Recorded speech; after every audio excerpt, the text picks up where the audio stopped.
Pastor Darlene here with another episode of Children Worship and Wonder with a wonderful story today. I can't wait to tell it with you. But we begin, as always, by lighting our Christ candle. Whoops. Third time. Woo!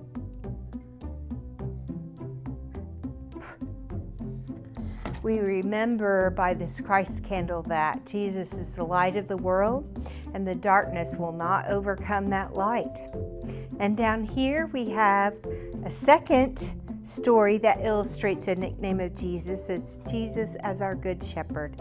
And he's got that little lost sheep over his shoulders, bringing him home into the sheepfold where we want as many sheep as possible in there because it's a parable story and we like to think of ourselves as those sheep, and we think God wants everybody in that sheepfold. And here we have how the church tells time. We are moving on through the season of ordinary time right there, going towards the season of Advent. And we have our nativity out that we leave out all year long because the birth of Jesus was so important. And as I move to the table and get ready to collect our offering for the day, God has given us so many blessings that we need to give something back to God and to the church. And so even in the adult services, they collect offerings. Sometimes it's called a tithe. We collect things like money or maybe a drawing of something that you want to thank God for, or a picture or a prayer of something that you will do for God this week. So I hope you're filling up your bowl or your box at home with offerings for God. This one is called, Lord, I Lift Your Name on High. Lord, I lift your name on high. Lord, I love to sing your praises. I'm so glad you're in my life. I'm so glad you came to save us. You came from heaven to earth to show the way, from the earth to the cross, my debt to pay. From the cross to the grave, from the grave to the sky, Lord, I lift your name on high. Okay, sing it again. Lord, I lift your name on high. Lord, I love to sing your praises. I'm so glad you're in my life. I'm so glad you came to save us. You came from heaven to earth to show the way, from the earth to the cross, my debt to pay. From the cross to the grave, from the grave to the sky, Lord, I lift your name on high. Lord, I lift your name on high. This one is called Fishers of Men. I will make you fishers of men. Fishers of men, fishers of men, I will make you fishers of men if you follow me. If you follow me, if you follow me, I will make you fishers of men if you follow me. Let's sing it again. I will make you fishers of men, fishers of men, fishers of men. I will make you fishers of men if you follow me. If you follow me, if you follow me, I will make you fishers of men if you follow me.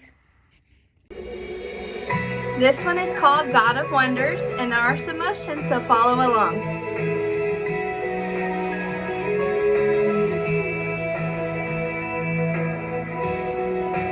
Lord of all creation, water, earth, and sky, the heavens are your tabernacle. Glory to the Lord on high, God of wonders beyond our galaxy. You are holy, holy.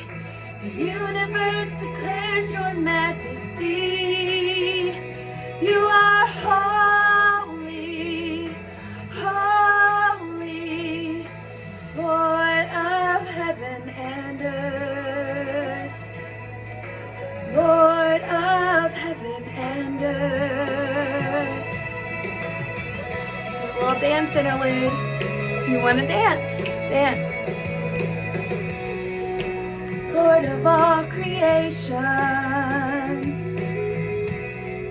of water, earth, and sky, the heavens are your tabernacle.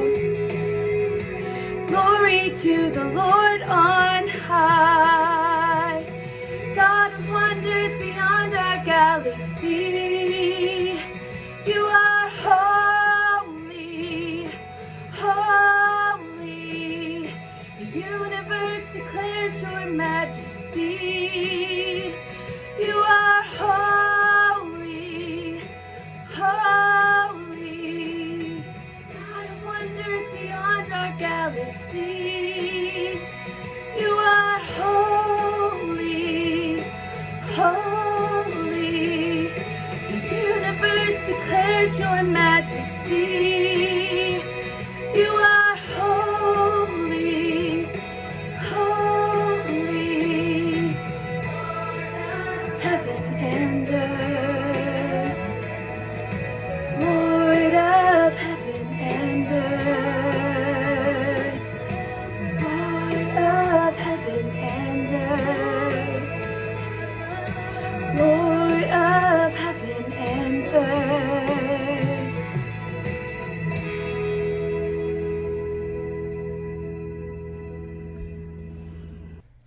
Today's story is one of my favorites. I know I say that about a lot of the stories, but I love this story. This story is one that will stay with you your whole life. It's such a comforting story. So we'll begin in our desert box.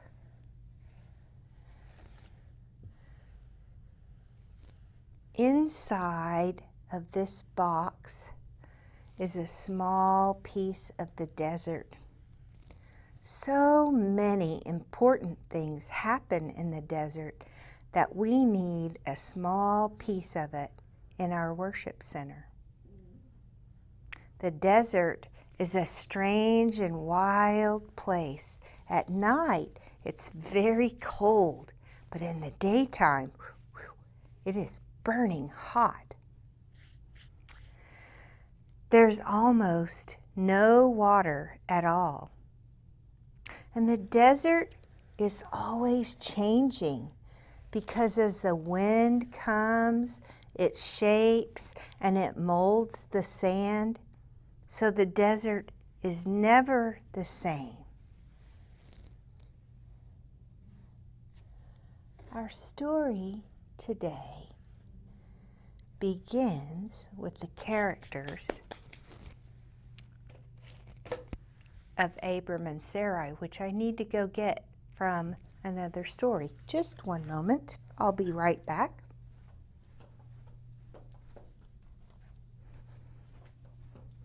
Here we go. Here are Abram and Sarai. and they live in the beautiful city of Haran. The one true God loved Abram and Sarai. But one day, God told them, "Move from your home. I will give you a new home and a new land. It's all right to go. I will be with you, and I will bless you." Well,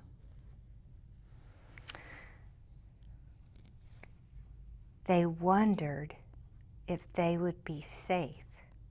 They looked across the desert and they thought it would be so sad to leave their home and their friends. Would they be safe? Would God be with them? But they went. They trusted the one true God to show them the way.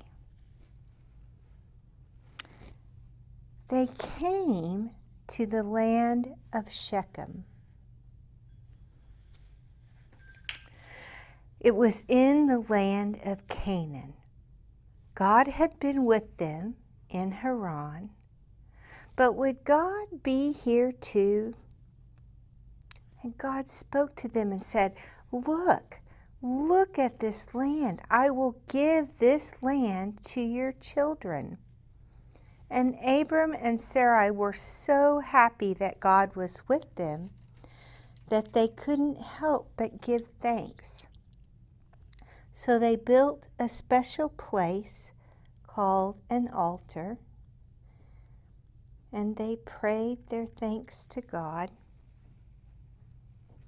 And then they moved on. They moved on to a place called Bethel. And God was there too. Abram and Sarai were so happy that again they built an altar and they prayed their thanks to God.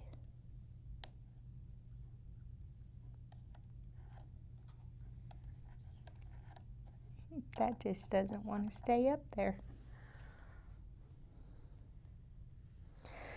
Then there came a great famine, so there was not enough food to eat, and they were very hungry.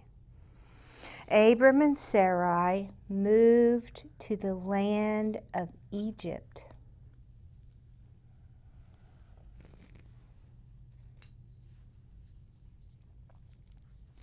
Abram was scared. He was scared of the people in Egypt, and he forgot that God promised to be with him. But God did not forget. God kept his promise to Abram and Sarai, and he kept them safe. The Egyptians were good to them, and they gave them food and animals.